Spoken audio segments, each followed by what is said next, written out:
Сакам да го образложам историјатот на оваа одлука, односно сакам да потенцирам дека одлуката да формираме 10 пратенички групи е последица на однесувањето на владата, парламентарното мнозинство и господинот Талат Џафери во минатите 40 на ден.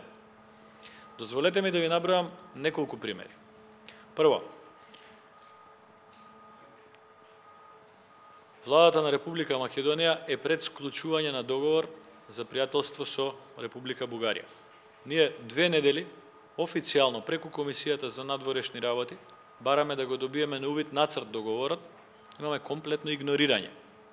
Иако самиот премиер и министерот за надворешни работи ветуваа и во своето експозе, но и во своите настапи подоцна, инклузивност, подадена рака кон опозицијата, вклучување на опозицијата и барање за помош од страна на опозицијата.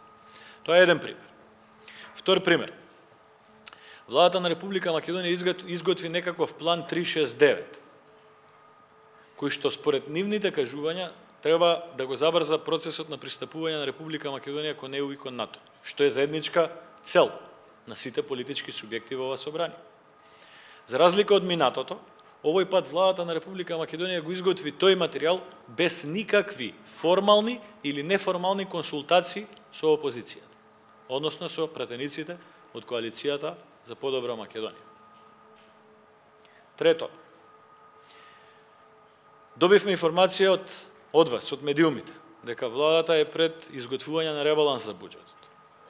Никогаш досега не се случило министер за финансии да не е во редовна комуникација со претседател на Комисија за финансирање и буџет во собрание, кој што секогаш е од опозиција, во најава и координација и консултација за изготвување, односно предлагање на ребаланс на буџет или на буџет на Република Македонија. Значи повторно игнорирање и повторно ставање нас настрана од сите процеси. Надвор од она што досега било како пракса. Понатаму, нас ни следува по закон за управување со кризи член на Управувачкиот комитет за кризи, кој што е во рамките на владата, но преку Комисијата за одбрана ни следува таква позиција. Пред 2 недели реагиравме на седница на собрание, досега никој нема превземено никакви активности, нити господинот Џафери, нити председателот на Комисијата за одбрана, нити шефот на Управувачкиот комитет во влада, во насока на инкорпорирање на еден представник од најголемата опозициона групација во собранието на Република Македонија. Понатаму, досега поднесовме повеќе закони и повеќе иницијативи и кон сите наши предлози досега владеачкото мнозинство се однесува негативно. Односно, ниту еден наш предлог не е прифатен на седница на собрание за оние предлози за кои што предлагаме скратена и побрза расправа и дискусија. Од тука можам многу јасно да кажам дека најавите и говорите се само обланда. Тоа што досега го видовме од владата, од собранието, од мнозинството, од господинот Џафери, од господинот Заев, е само обланда. Само убави зборови, кои што за жал досега во својата суштина немаат ништо. Не сме информирани дополнително за никаков елемент од новите разговори кои што се на релација Република Македонија и Република Грција. Иако во експозето премиерот ветуваше такво нешто. Значи, негативниот однос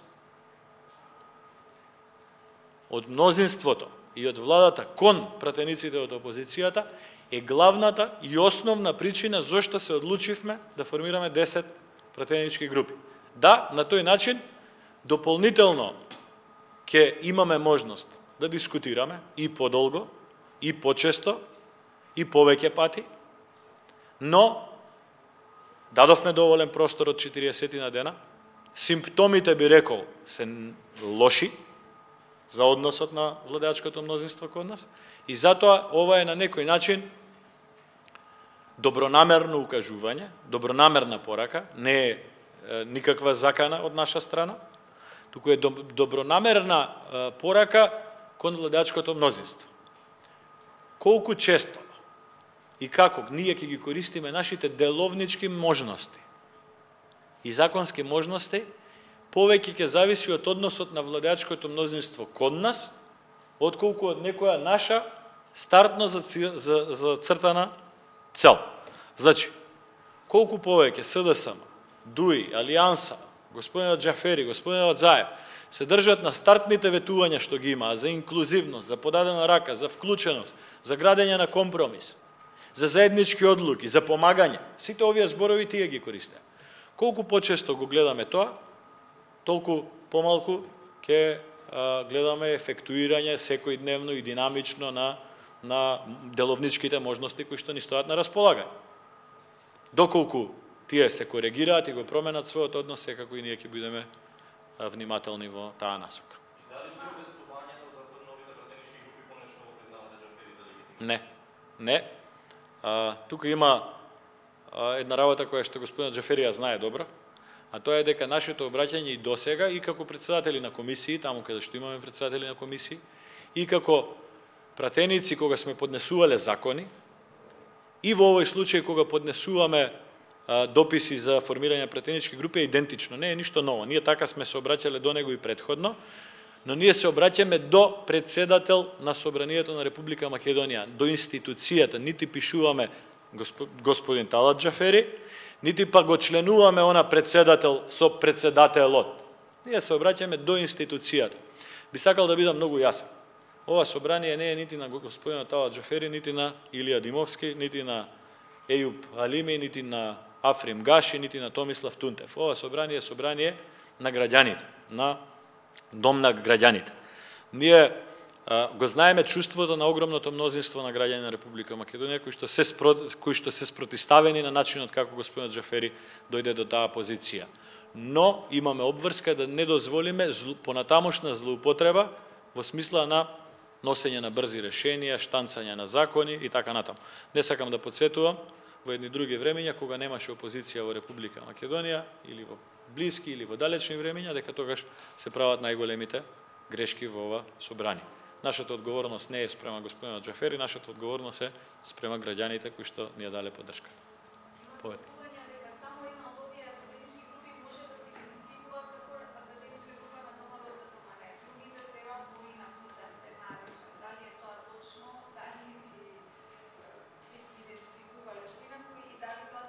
Имаше една...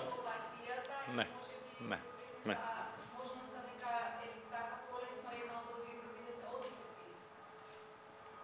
Тоа е пуста надеж на некои други центри. Имаше една шега утринава по социјалните мрежи, вика, уште некоја асоциација на производители на мед не се појави за да каже своje мислење околу формирањето на пратенички групи. Деловникот е јасен, мислам дека и господинот Џафери и господинот Тунтев со своите вчерашни и денешни изјави дадоа потврда дека све е во рамките на деловникот и во рамките на законот за собрание. Нема никаква формално правна нити суштинска дилема околу нашата можност и право да го постапиме ова. Секоја од групите си има посебно име. Првата е прва пратеничка група на ВМРО ДПМН и коалицијата за подобра Македонија. Втората е втора пратеничка група на... Внимавано е на тоа, сепак во нашата пратеничка група е и ние двајца тука, но и многу други пратеници имаме доста сериозно и политичко, и правно, и пратеничко искуство, така да, ако некој се надевал дека на таков штос ќе не најде, погрешна му е надежда. Ако нема други прашања, ви благодарам.